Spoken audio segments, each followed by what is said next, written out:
மாற்கு அதிகாரம் 12. பின்பு அவர் உவமைகளாய் அவர்களுக்கு சொல்லத் தொடங்கினதாவது: ஒரு மனுஷன் ஒரு திராட்சைத் தோட்டத்தை உண்டாக்கி அதை சுற்றிலும் வேலி அடைத்து இரசத் தொட்டியை உண்டு பண்ணி கோபுரத்தையும் கட்டி தோட்டக்காரருக்கு அதை குத்தகையாக விட்டு புற தேசத்துக்கு போயிருந்தான். தோட்டக்காரரிடத்தில் திராட்சை தோட்டத்து கனிகளில் தன் பாகத்தை வாங்கி கொண்டு வரும்படி பருவ காலத்திலே அவர்களிடத்தில் ஒரு ஊழியக்காரனை அனுப்பினான். அவர்கள் அவனை பிடித்து அடித்து வெறுமையாய் அனுப்பிவிட்டார்கள். பின்பு வேறொரு ஊழியக்காரனை அவர்களிடத்தில் அனுப்பினான். அவர்கள் அவன் மேல் கல்லெறிந்து தலையிலே காயப்படுத்தி அவமானப்படுத்தி அனுப்பிவிட்டார்கள். மறுபடியும் வேறொருவனை அனுப்பினான்.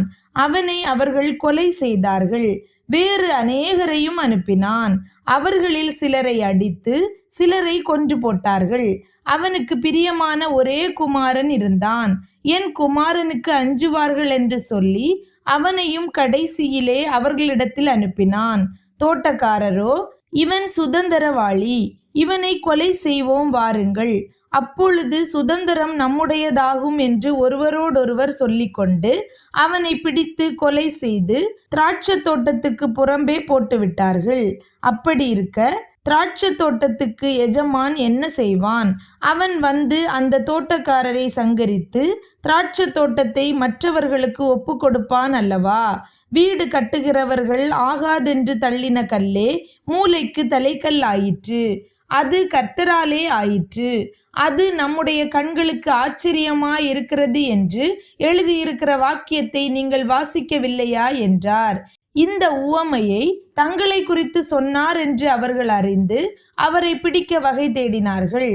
ஆனாலும் ஜனத்துக்கு பயந்து அவரை விட்டு போய்விட்டார்கள். அவர்கள் பேச்சிலே அவரை அகப்படுத்தும்படிக்கு பரிசேயரிலும் ஏரோதியரிலும் சிலரை அவரிடத்தில் அனுப்பினார்கள். அவர்கள் வந்து, போதகரே, நீர் சத்தியமுள்ளவர் என்றும் எவனை குறித்தும் உமக்கு கவலை இல்லை என்றும் அறிந்திருக்கிறோம். நீர் முகதாட்சண்யம் இல்லாதவராய் தேவனுடைய மார்க்கத்தை சத்தியமாய் போதிக்கிறீர்.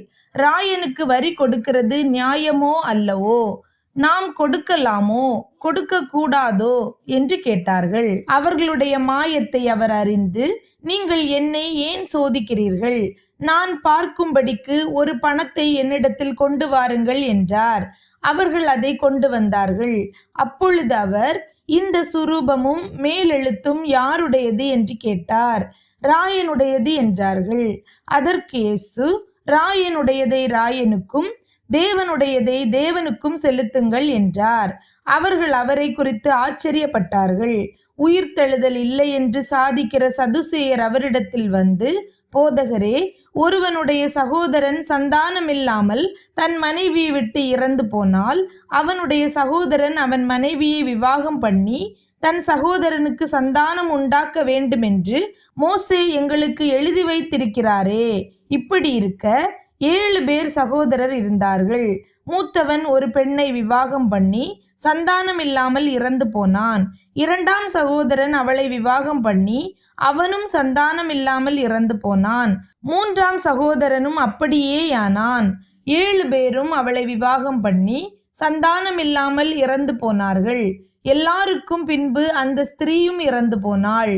ஆகையால் உயிர்த்தெழுதலில் அவர்கள் எழுந்திருக்கும் போது அவர்களில் எவனுக்கு அவள் மனைவியாயிருப்பாள்?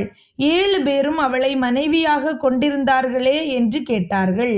இயேசு அவர்களுக்கு பிரதியுத்தரமாக, நீங்கள் வேத வாக்கியங்களையும் தேவனுடைய வல்லமையையும் அறியாததினால் அல்லவா தப்பான எண்ணம் கொள்ளுகிறீர்கள்? மரித்தோர் உயிரோடு எழுந்திருக்கும் போது கொள்வனையும் கொடுப்பனையும் இல்லை. அவர்கள் பரலோகத்தில் இருக்கிற தேவதூதரை போல் இருப்பார்கள்.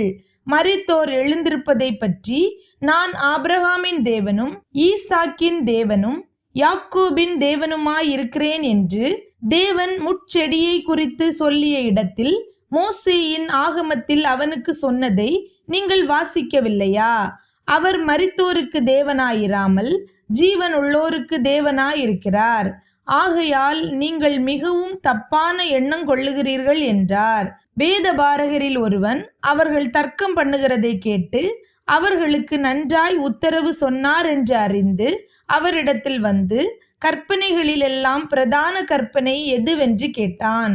இயேசு அவனுக்கு பிரதியுத்தரமாக, கற்பனைகளிலெல்லாம் பிரதான கற்பனை எதுவென்றால், இஸ்ரவேலே கேள், நம்முடைய தேவனாகிய கர்த்தர் ஒருவரே கர்த்தர்.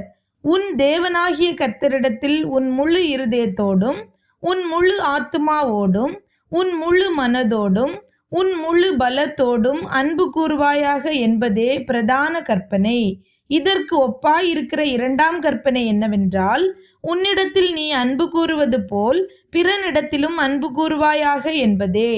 இவைகளிலும் பெரிய கற்பனை வேறொன்றுமில்லை என்றார். அதற்கு வேதபாரகன், சரிதான் போதகரே, நீர் சொன்னது சத்தியம். ஒரே தேவன் உண்டு, அவரை தவிர வேறொரு தேவன் இல்லை.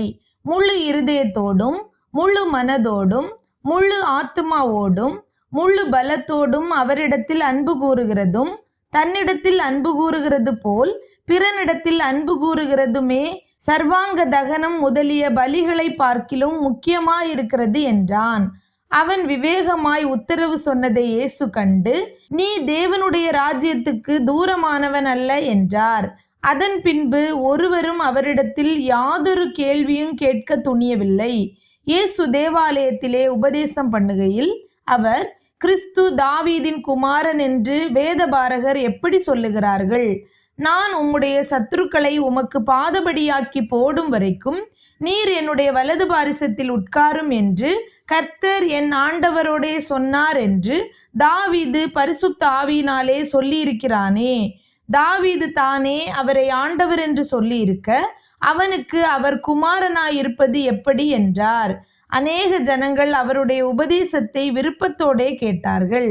பின்னும் அவர் உபதேசம் பண்ணுகையில் அவர்களை நோக்கி, நீண்ட அங்கிகளை தரித்து கொண்டு திரியவும், சந்தை வெளிகளில் வந்தனங்களை அடையவும், ஜெப ஆலயங்களில் முதன்மையான ஆசனங்களில் உட்காரவும், விருந்துகளில் முதன்மையான இடங்களில் இருக்கவும் விரும்பி விதவைகளின் வீடுகளை பட்சித்து பார்வைக்கு நீண்ட ஜெபம் பண்ணுகிற வேதபாரகரை குறித்து எச்சரிக்கையாயிருங்கள், அவர்கள் அதிக ஆக்கினையை அடைவார்கள் என்றார்.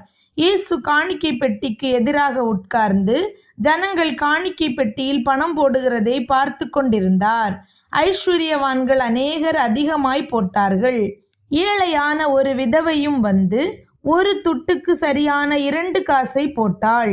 அப்பொழுது அவர் தம்முடைய சீஷரை அழைத்து, காணிக்கை பெட்டியில் பணம் போட்ட மற்றெல்லாரை பார்க்கிலும் இந்த ஏழை விதவை அதிகமாய் போட்டாள் என்று மெய்யாகவே உங்களுக்கு சொல்லுகிறேன். அவர்கள் எல்லாரும் தங்கள் பரிபூரணத்திலிருந்து எடுத்து போட்டார்கள். இவளோ தன் வறுமையிலிருந்து தன் ஜீவனத்துக்கு உண்டாயிருந்ததெல்லாம் போட்டுவிட்டாள் என்றார்.